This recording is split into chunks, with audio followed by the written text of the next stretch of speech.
तो गंगा में पाप कैसे धुलते हैं? कैसे धुलते हैं? हम तो गंगा हमेशा नहाते हैं।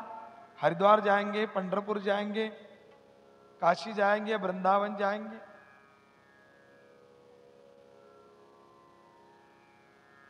धर्म क्षेत्रे महाक्षेत्रे गंगा कालिनम द्विजा प्रयागे परमं पुण्य ब्रह्मलोकस्य वर्त्मनि। धर्म क्षेत्र क्या होता है? देखो, गंगा नहा, हम जो नहाते हैं तो कैसे होता है? त्रिवेणी संगम, और ये कथा रूपी गंगा और भगवती रूपी गंगा, ये दोनों कैसी है सुनाता हूं, ध्यान देके सुनना। गंगा नहाने से पाप कैसे जाते हैं? तो हम किसी तीर्थ यात्रा में जाते हैं तो गंगा नहाने के लिए क्या करते हैं? पहले सबसे पहले हमारे पैर गंगा के पास जाते हैं। सबसे पहले गंगा के पास हमारे पैर जाते हैं, तब साक्षात वो महिला रहे या पुरुष रहे, साक्षात विष्णु के पैर से गंगा निकली है। विष्णुपदी भागवत में कहा गया, विष्णु के पद से निकली है, विष्णुपदी है। आप जब गंगा में खड़े होते हो, साक्षात विष्णु का रूप होते हो। आप जब गंगा में खड़े हो गए, कोई पुरुष रहेगा, आधे कपड़े पहन के जाएगा, माता राम रहेगी पूरे कपड़े पहन के जाएगी। तो जैसे आपके गंगा में पैर गए, सबसे पहले आपके पैरों के पास से गंगा बह रही है, साक्षात आप विष्णु का रूप हो, वो विष्णुपदी है। चलो सामने, आप जाने के बाद गंगा में कभी तैरना मत गलती से। गंगा में लोग, महिला पुरुष, गंगा चंद्रभागा हो, इंद्रायणी हो, मां जमुना जी हो, हरिद्वार में मां गंगा हो, पानी अच्छा दिखता है तो लोग बाग तैरते हैं, उसमें कभी तैरना मत साहब। गंगा में अगर तैरोगे तो तैरते कैसे आदमी जोक से? पैर मारना ही पड़ता है ना, तो पैर मारने का पाप मां गंगा को अपने को लगता है। लात मारते ना अपन, जब हाथ ऐसा करते, दोनों पैर मारते हैं, तो गंगा को, मां पवित्र गंगा को पैर मारने का पाप घर में लेके आ जाते हैं। तो गंगा में क्या करना चाहिए महाराज? गंगा में नियम है। पहला नियम तो है, जो आपके घर के पितर चले गए हो, आप एक टुबकी लगा लो, फिर घर के पितरों को पानी दो। जो चले गए हैं, मां चली गई, मां का नाम लो, पिताजी गए, पिता का नाम लो, कोई घर का बच्चा मर गया, उसका नाम लेके पानी छोड़ दो। वही पानी हमारे पितर प्राशन करते हैं, गंगा का। और फिर सूर्य को अर्घ दो वहां, और फिर वहां के ग्राम देवता को, हरिद्वार में गए होंगे शिव जी को दो, पंढरपुर में गए होंगे विठलनाथ जी को दो, आलंदी गए होंगे ज्ञानेश्वर जी महाराज जी को दो, वृंदावन गए ठाकुर जी को दो। ऐसा जल दो। जब गंगा में गए हो तो साक्षात आप शिव जी हो गए। सिर के ऊपर से गंगा बह रही ना आपके। पहले जब पैर गए थे विष्णु थे, और पैर जाने के बाद जब ऊपर से गंगा बह रही, शिव हो गए हो। और हम तीर्थ को, किसी भी तीर्थ में जाए तो कमंडलू में या किसी बोतल में या किसी कुप्पी में जल लाते हैं। तो कमंडलू में या किसी लोटे में जल तो लाते हैं ना, तो कमंडलू ब्रह्मा जी के हाथ। आप जब जल लेके बाहर निकलते हो तो ब्रह्मा होते हो।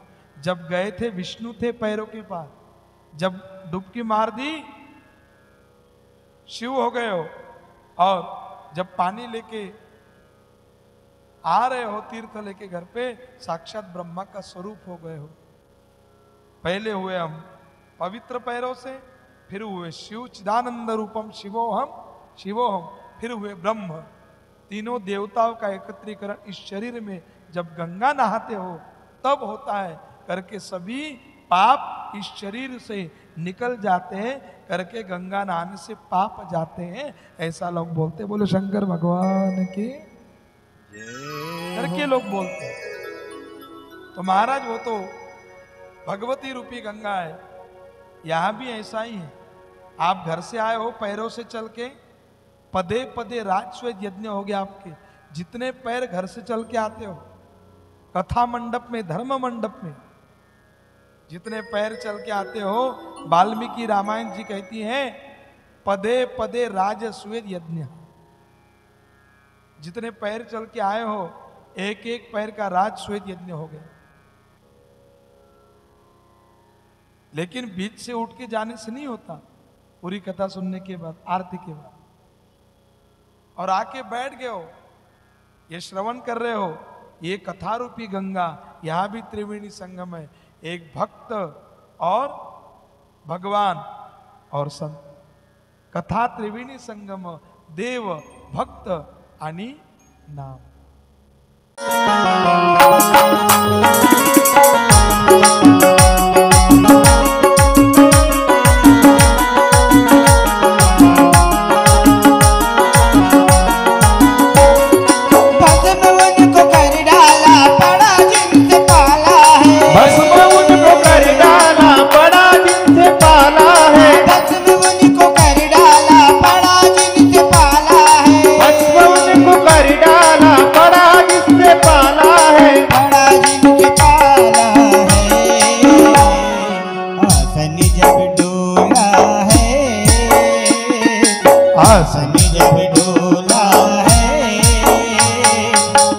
नेत्र खोला है, शीश गंगाधारा है, गर्दन में नाग काला